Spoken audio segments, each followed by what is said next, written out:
Finally سالار اور سجل کی بات پکی ہو جاتی ہے اور ان کی منگنی کی ڈیٹ بھی فائنل ہو جاتی ہے۔ رابعہ سجل سے کہتی ہے کہ تیار ہو جاؤ، شاپنگ کے لیے جانا ہے تمہاری منگنی کے لیے اچھا سا ڈریس لینے، پر سجل کہتی ہے کہ میں کوئی بھی ڈریس پہن لوں گی، اتنے سارے تو میرے پاس آلریڈی ہیں۔ رابعہ کہتی ہے بھئی تمہاری منگنی ہے، کسی تمہاری دوست کی منگنی نہیں کہ کوئی بھی ڈریس اٹھا کے پہن لو گی۔ میری بیٹی اتنے اہم دن پہ آخر کوئی بھی پرانا ڈریس کیوں پہنے؟ میں نے بہت سے پیسے جمع کیے ہیں اور میں تمہیں بہت اچھا سا ڈریس دلواؤں گی۔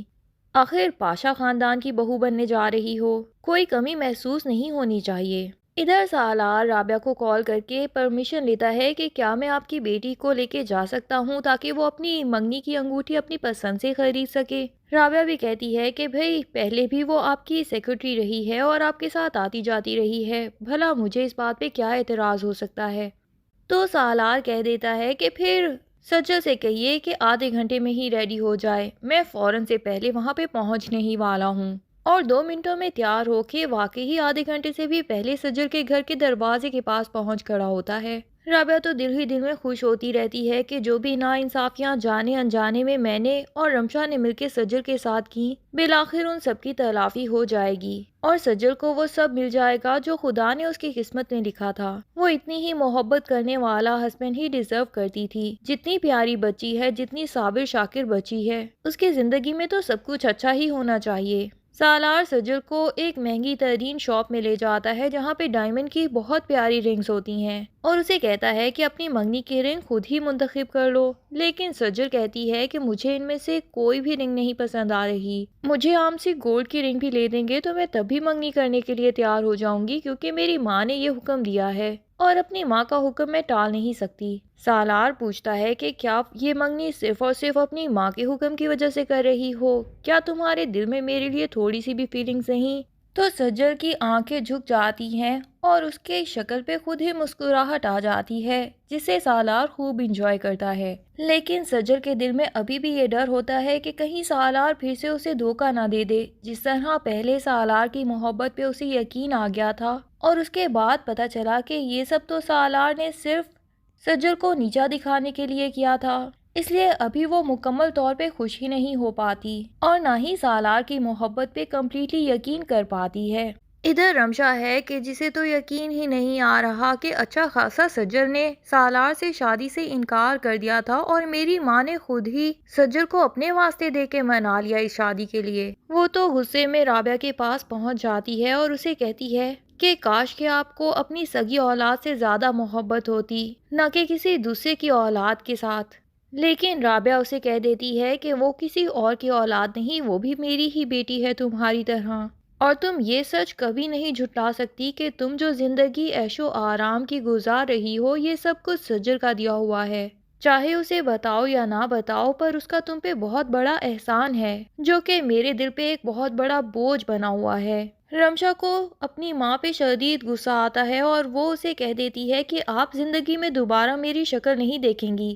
اور غصے سے وہاں سے چلی جاتی ہے۔ جب غصے میں گھر آ رہی ہوتی ہے تو یہاں ارجمند اس کا موڈ دیکھتے ہی پہچان جاتی ہے کہ کچھ تو گڑبڑ ہے، تو اس سے پوچھ ہی لیتی ہے۔ رمشا بھی اتنے شدید غصے میں ہوتا ہے کہ اسے پتہ ہی نہیں چلتا کہ اپنے دل کی بات وہ کس کے سامنے کہہ رہی ہے، اور ارجمند کے سامنے ہی بول دیتی ہے کہ دل تو چاہتا ہے کہ اس سجل سے سالار کو ہمیشہ کے لیے چھین لوں۔ ارجمند کہتی ہے کہ سالار کوئی کھلونا نہیں بلکہ ایک جیتا جاگتا انسان ہے، تم تب تک اس کو حاصل ہی نہیں کر سکتی جب تک کہ اس کے دل میں سجل کے لیے محبت ہے۔ اب رمشا کے ذہن میں ایک اور شیطانی آ جاتی ہے اور وہ یہی سوچ لیتی ہے کہ چلو کوئی بات نہیں، ابھی تو صرف منگنی ہو رہی ہے نا، سالار کیا کسی کے دل میں بھی سجل کے لیے نفرت تو میں 2 منٹوں میں پیدا کر سکتی ہوں، یہ تو میرے الٹے ہاتھ کا کھیل ہے۔ اتنی محبت کرنے والی ماں کے دل میں ان کے لیے نفرت پیدا کر دی تو سالار کیا چیز ہے۔ ادھر ارجمن چاہتی بھی یہی ہے، ایک تیر سے 2 شکار کھیلنا چاہتی ہے۔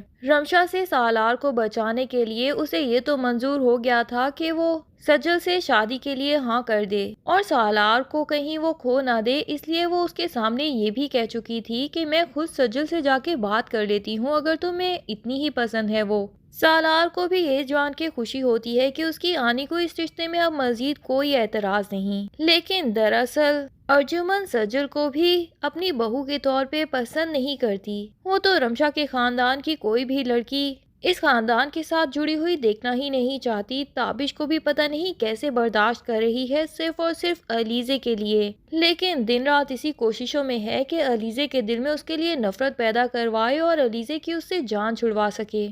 اب سجل کے لیے سالار کے دل میں کیسے نفرت پیدا کروانی ہے، یہ ٹینشن تو وہ چھوڑ دیتی ہے رمشا کے اوپر، کیونکہ وہ بڑے اچھے سے جانتی ہے کہ رمشا جتنی شاطر دماغ ہے، یہ کام بخوبی سر انجام دے پائے گی۔ رمشا بھی بڑے کانفیڈنس کے ساتھ یہ ٹاسک اپنے اوپر لے لیتی ہے اور کہہ دیتی ہے کہ رونے دھونے سے کوئی فائدہ حاصل ہونے والا نہیں، یہ تو میں جان چکی ہوں۔ اپنی خوشی کو اب دوسروں سے چھین کے ہی حاصل کرنا پڑے گا۔ ادھر سالار ہے کہ جو کہ دنیا کا خوش نصیب ترین انسان محسوس کر رہا ہے خود کو کہ سجل کا بھروسہ اس نے دوبارہ سے حاصل کر لیا۔ اسے تو اپنی زندگی کی خوشیوں پہ یقین ہی نہیں آتا کہ واقعی ہی سجل اس کی زندگی میں شامل ہونے والی ہے۔ یہ سب صرف اور صرف رابعہ کی وجہ سے ہی ہو پایا، جسے خواب میں نانا جی نے آ کے ہی سمجھایا کہ تم سجل کے ساتھ بہت ناانصافی کر رہی ہو، ایک بیٹی کو اس کے سگے باپ سے دور رکھ کے اور یہ سچ چھپا کے تم نے بہت غلط کیا۔ رابعہ خواب میں تو اپنے ابا کو جواب دے دیتی ہے کہ آپ تو مجھے ایسی سچویشن میں اکیلا چھوڑ گئے تھے، کچھ بھی ہاتھ نہیں تھا میرے، تو میں کیا کرتی آخر؟ اگر سجل بھی چلی جاتی تو رمشا تو کوئی جاب بھی نہیں کرتی تھی،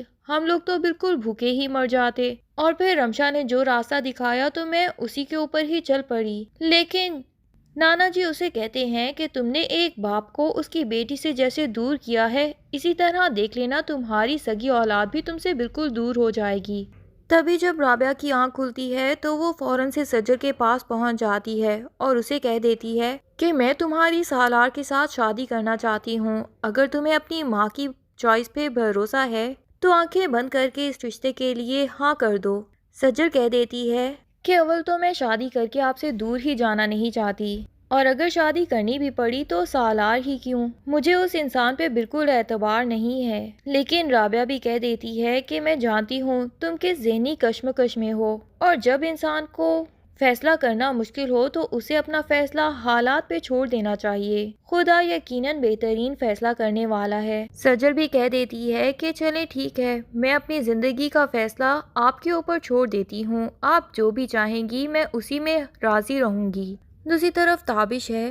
جس نے جاب بھی چھوڑ دی ہے، صرف یہ جاننے کے بعد کہ اس کی یہ جاب تیمور پاشا کی سفارش کی وجہ سے ہوئی تھی۔ لیکن وہ گھر میں پریشان ہوتا ہے تو اس کی ماں اس سے پوچھتی ہے کہ اتنے پریشان کیوں دکھائی دے رہے ہو؟ تابش کہہ دیتا ہے کہ مہینے کا آخر چل رہا ہے اور میرے پاس صرف 10,000 ہیں، گھر کے اتنے اخراجات ہیں، سمجھ ہی نہیں آ رہا کیسے پورے اخراجات کر پاؤں گا۔ علیزے دروازے کے پاس کھڑی یہ باتیں سن رہی ہوتی ہے، اسے تو سمجھ نہیں آتا کہ تابش کو آخر کس بات کی وجہ سے اتنی اکڑ ہے اور اس کے باپ سے اتنی چڑ ہے کہ وہ اس کی سفارش لگائی ہوئی جاب بھی نہیں کر سکتا۔ ٹھیک ہے اس کے باپ کے آفس میں جاب نہ کرے، لیکن اتنی سی فیورز تو وہ لے ہی سکتا ہے، آخر ایسی بھی کیا ضد؟ تو علیزے تابش کی بجائے اس کی ماں سے ہی بات کرتی ہے اور اسے بتاتی ہے کہ یہ صاحب اپنی نئی جاب اس وجہ سے چھوڑ آئے ہیں کیونکہ انہیں لگتا ہے کہ میرے باپ نے سفارش کر کے وہ جاب لگوائی ہے۔ تابش کہہ دیتا ہے کہ ہاں اس میں کوئی جھوٹ تو نہیں، مجھے آفس کے لوگوں سے ہی پتا چلا ہے کہ میری یہ جاب صرف اور صرف تیمور پاشا کی سفارش سے لگی تھی۔ علیزے کہتی ہے کہ آپ ہی بتائیں کیا اس میں کچھ غلط تھا؟ اگر میرے پیرنٹس میرے ہسبینڈ کی تھوڑی بہت مدد کرنا چاہتے ہیں، وہ کوئی سے بھیک تو نہیں دے رہے، صرف سفارش کر کے اس کی ایک اچھی جگہ جاب لگوا دی، اس میں بھی ان صاحب کو اتنی اکڑ ہے۔ اب تابش کی ماں سمجھا دیتی ہے کہ واقعی ہی اس میں غلط تو کوئی بات نہیں۔ علیزے جب دیکھتی ہے کہ تابش کی ماں کو میری بات سمجھ آ رہی ہے تو وہ اسے یہ بھی کہہ دیتی ہے کہ موم تو چاہتی ہیں کہ تابش ڈیڈ کے آفس میں ہی جاب کر لیں، آپ ہی ان کو سمجھائیے، آخر اتنے مشکل حالات میں کیسے زندگی گزار سکیں گے۔ اب یقیناً تابش کی ماں اس کو سمجھا دیں گی اور تابش تیمور پاشا کے آفس میں جاب بھی کر لے گا، لیکن کیا اس جاب کرنے کا کوئی برا نتیجہ نکل سکتا ہے؟ یہ جاننے کے لیے ڈرامے کی اگلی ایپیسوڈز کا انتظار کیجیے۔